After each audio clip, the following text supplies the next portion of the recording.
The fluorescent lights above me buzzed faintly as I stared at the stack of reports slid across the polished table. Each page, a quiet accusation of everything I'd built being stripped from my hands.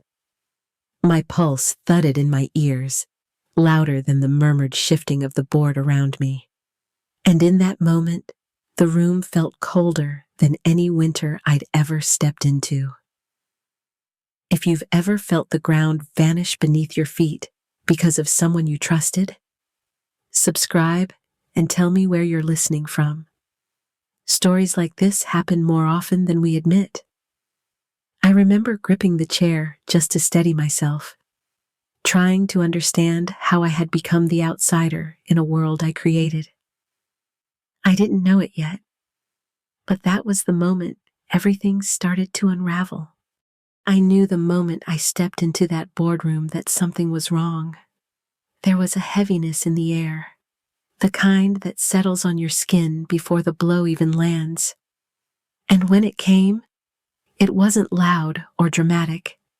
It was quiet, calculated, and delivered with the kind of cold certainty that tells you a decision was made long before you arrived. I stood there listening to people I had trained, people whose careers I had shaped, dismantle my reputation with the ease of flipping a switch. I felt the sting run deeper than anger. It was disbelief, almost surreal, watching my life's work turned against me in real time. I remember keeping my face still, even as something inside me cracked wide open. There was no point defending myself. Their minds were set. And in that moment, I realized I didn't need to stay and witness the final blow. So, I walked out. No dramatic exit, just a quiet, steady step toward the door, as if my body knew before my mind did that I couldn't breathe in that room anymore. When the elevator doors closed, I finally exhaled. I didn't know where I was going next, but I knew section 2 of my story didn't start in that building. I wasn't always the woman standing in that boardroom, trying to hold myself together while everything I had built slipped from my hands. Before all of this, my life felt solid. My husband, Mark, and I started our firm from a tiny rented space above a hardware store. We poured late nights, quiet dreams, and every ounce of energy we had into it. When he passed suddenly, that foundation cracked in a way I never fully acknowledged. I kept moving because I didn't know how to stop. The office became the place where I could breathe without breaking, even if the air felt thin. But grief has a strange way of reshaping the people around you. My daughter, Emily, tried to step in, and at first I told myself her eagerness was compassion. I wanted to believe she was protecting me, but slowly, small comments began to sting. She would suggest I rest more, or mention that certain responsibilities seemed too heavy for me. They weren't framed as judgments, but they settled in my chest like quiet doubts. Over time, the tone shifted. Meetings were scheduled without me. Decisions were made before I ever heard about them. I kept trying to rationalize it, telling myself she simply wanted to help. Still, I felt myself becoming a shadow inside the very place I had created. There were moments when I'd walk into a room and feel conversations change, as though my presence complicated something people preferred to avoid. The ache wasn't loud. It was subtle, almost polite. The kind that deepens one day at a time until you realize you've been standing on eroding ground for years. I kept pushing forward, convincing myself that if I worked harder, if I stayed steady, things would feel right again. But the truth was simpler. The fall began long before the boardroom, and section 3 carries me into the moment everything finally breaks open. The moment I stepped out of that boardroom, it felt as if the air itself had changed. everything inside me was tight, trembling, as though I'd been holding my breath for years without realizing it. I walked down the hallway in a daze, feeling the weight of every dismissal, every quiet cut that had led me here. But somewhere between the elevator and the lobby, something in me finally snapped. Not in anger, but in clarity. I couldn't keep clinging to a life that no longer had space for me. When I reached the parking lot, my legs were moving before my mind caught up. I slid into my car, shut the door, and just sat there with my hands shaking against the steering wheel. Then the decision came. As sudden and sharp as a gust of cold air, I had to leave. Not later. Not after thinking it through. Now. I drove without a plan, letting instinct guide me straight onto the highway and toward the airport.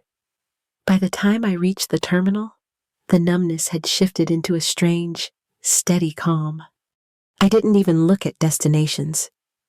I simply booked the next flight out, Denver, and boarded with nothing but my purse and the clothes I wore. Somewhere above the clouds, the fear mixed with relief. Grief softened into something lighter, something close to freedom. And as the plane began its descent, I could feel the first quiet spark of the reinvention waiting for me in Section 4. When I stepped off the plane in Denver, the cold air felt like a reset button pressed straight against my skin. I was exhausted, but there was a strange lightness under the fatigue, as if the weight I had carried for so long finally loosened its grip. I checked into a small hotel near downtown, the kind of place meant for quick stays, yet it felt like a quiet shelter where I could simply exist without expectations pressing in on me. The next morning, I walked through the streets just after 7:15 a.m., letting the city move around me. The mountains on the horizon felt almost symbolic, steady and unapologetically present. I remember thinking I hadn't felt that kind of steadiness in myself for years. As I moved through those early days, guilt and grief drifted in and out, but they didn't cling the way they used to. I allowed myself to sit with them, to breathe through them, and little by little, the heaviness softened. I started making small choices that felt like small rebellions. I bought a few new outfits, nothing extravagant, just things that felt like me again. I tried unfamiliar cafes, wandered into bookstores, let myself enjoy simple comforts without justification. Each little act reminded me I was still a person outside the roles I had been crushed under. One afternoon, I opened my laptop for the first time since leaving. I expected dread. Instead, I felt a quiet pulse of recognition, competence, curiosity, the part of me that had always loved building something meaningful. I read industry updates, researched trends, and realized I didn't feel lost. I felt capable.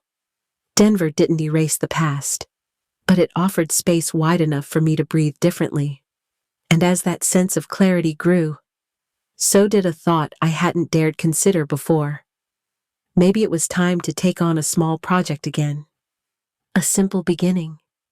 The first step toward whatever Section 5 would become. Starting over in Denver didn't happen with some bold announcement. It began quietly, almost shyly, the way a seed breaks open underground, long before anyone sees a sprout. One morning, as I sat with a cup of coffee in the hotel lobby, I opened my laptop and created a simple website offering fractional consulting for small businesses. No grand plan, no expectations, just an honest reflection of what I knew how to do. I remember feeling a steady calm as I clicked publish, like I'd finally given myself permission to exist again. My first client came from a local networking board, a tiny tech startup run by a young founder who seemed overwhelmed by everything except his own ambition. As I reviewed his operations, something awakened in me. The familiar rhythm of assessing problems, mapping solutions, finding the threads that could hold a business together. It was all still there. When the first measurable improvement showed up a week later, I felt a spark I hadn't felt since before Mark passed. It wasn't about being needed. It was about remembering I was still capable. Word traveled faster than I expected. One client turned into 3, then 5. Each new project reminded me that competence isn't something you lose. It's something life buries until you're ready to dig it back out. With the steady work, I finally moved out of the hotel and into a small apartment overlooking a quiet street lined with trees. It wasn't fancy, but it felt like mine. I bought dishes, I stocked a fridge, I hung a framed print above the couch. Every small act felt like reclaiming a piece of myself. Some nights, I'd sit by the window and think about how far I had fallen before I walked out of that boardroom. And yet here I was, building again, not for survival this time, but for myself. Denver was becoming more than a refuge. It felt like a beginning.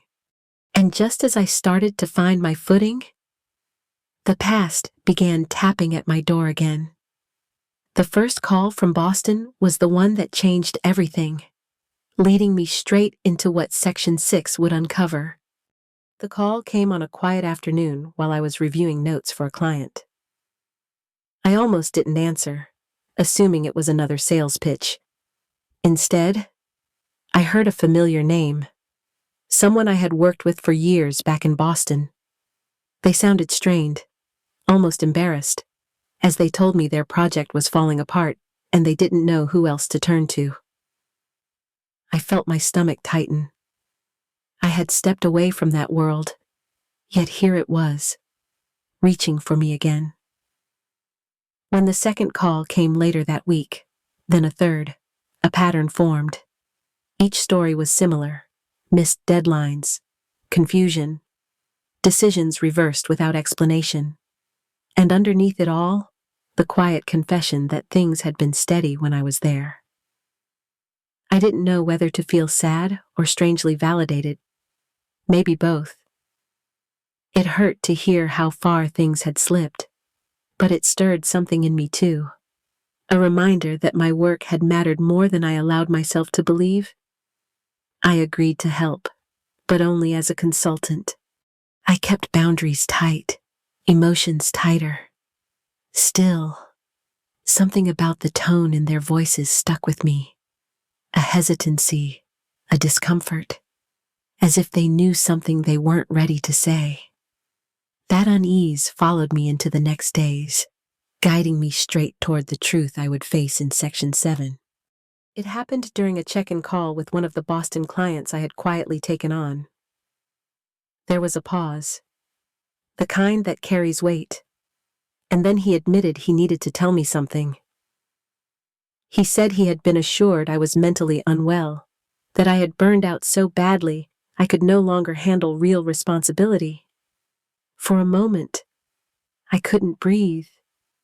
Hearing those words spoken so plainly felt like a blade sliding under my ribs. And then he said the part that made everything tilt. Those claims had come from my daughter. I tried to keep my voice steady as I listened, but inside, something fragile cracked. Of all the people in the world, she was the one I thought would protect my name, not tarnish it to keep a grip on power. I knew I had retreated after losing my husband.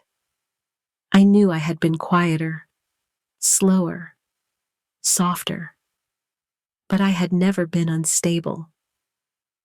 She had taken my grief and twisted it into a story that suited her. As more details came out, I learned the firm was struggling far more than anyone had admitted. Bad decisions, missed opportunities, clients looking elsewhere. And instead of asking for help, she erased me to hide the mess. That night, sitting alone in my Denver apartment, the weight finally settled on me. I cried in a way I hadn't since the days after my husband passed. Deep, shaking sobs that left me empty. It wasn't just the business. It was the betrayal of a daughter I had loved through everything. But in that emptiness, a thin thread of resolve began to form. If she had rewritten the truth to hold things together, then I knew what was coming next, and it would lead me straight into the confrontation waiting in Section 8. Her message arrived early in the morning, a short burst on my phone that jolted me upright. After everything I had learned, seeing her name still sent a sharp ache through me. But beneath it stood a steadier resolve. I knew this moment was coming. I knew I couldn't hide behind distance forever. I agreed to meet her, and as I walked into the room, I felt the air shift. She looked smaller somehow, caught between defensiveness and desperation. I could see the calculations in her eyes, the way she tried to mask fear with confidence. For years, I might have softened at that look. This time, I didn't.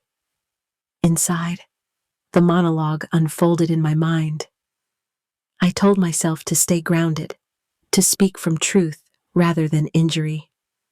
I explained what her choices had done to me, how the lies about my mental state had cut deeper than any business mistake. I saw the flicker of guilt cross her face, followed by excuses I didn't need to hear. I recognized the pattern, her grasping for control, trying to reshape the narrative before I could finish reclaiming it. For the first time, I didn't bend. I set boundaries clearly, outlining what I would and would not allow moving forward. I felt the weight of the old power dynamic slip away, replaced by a firmer sense of self. When I left, the distance between us felt real. It hurt, but it was honest. And as I stepped outside, the next decision was already forming, carrying me forward into Section 9. The decision settled over me quietly, almost like an exhale I had been holding for years. After the confrontation with my daughter, I sat alone in my apartment and realized I didn't feel broken anymore. I felt clear. Denver had given me space to breathe, to heal, to remember who I was before everything got tangled in grief and misplaced loyalty. And with that clarity came a simple truth: I needed to go back to Boston. Not for her, but for myself. I packed slowly, folding each piece of clothing with a steadiness I hadn't felt in a long time. Leaving Denver felt bittersweet. But I knew this city had been a bridge, not a destination. It carried me from collapse to possibility. Now it was time to carry that strength home. On the flight, I watched the clouds drift below me and thought about the woman who had fled in panic weeks earlier. She was gone. In her place sat someone who understood her worth, someone who wasn't willing to shrink anymore. I replayed the lies, the dismissiveness, the way my daughter had rewritten my story to suit her fears. And instead of pain, I felt resolve. I wasn't returning to reclaim love or approval. I was returning to reclaim my legacy. By the time the plane touched down, my path was set. I knew exactly what I would say, how I would stand, and what lines I would no longer allow anyone to cross. And as the doors opened, I stepped forward, ready for the shift that would unfold in Section 10. When I walked back into the office, I saw everything with new eyes: the disorganization, the quiet tension, the fear of decisions left unmade. For the first time in a long time, I didn't feel overwhelmed by it. I felt steady. I moved through each department, listening, observing, piecing together the damage. And as I did, a calm certainty settled into me. I knew exactly what needed to be done. I reclaimed the reins without raising my voice. I outlined responsibilities in my mind, shifted roles, clarified expectations, and set timelines that reflected the standards I once built this place on. I could feel my daughter watching me, caught between guilt and relief. But I didn't let that distract me. This was about restoring order, not revisiting wounds. I simply stepped into the space I had abandoned and filled it with the authority I had earned. As I reviewed contracts, stabilized teams, and restructured the workflow, I noticed how different I felt. There was no anger left, no desperation to be understood, only clarity, only purpose, only the quiet truth that I had finally come home to myself. And as the day settled into evening, I felt the pull toward reflection, guiding me into the final chapter of this journey. When I look back at everything that happened, it still amazes me how a life can fall apart and rebuild itself in ways you never expect. I remember the collapse, the humiliation, the grief that felt too heavy to carry. And then I remember the moment I finally walked away, not knowing where I was going, only knowing I couldn't stay where I was. Denver gave me room to breathe again. It reminded me that healing isn't loud. Sometimes it's a quiet morning walk, or the first spark of confidence returning after being buried for too long. Coming home to Boston with clarity instead of fear changed everything. I learned that love doesn't mean surrendering your self-respect, and family doesn't erase the need for boundaries.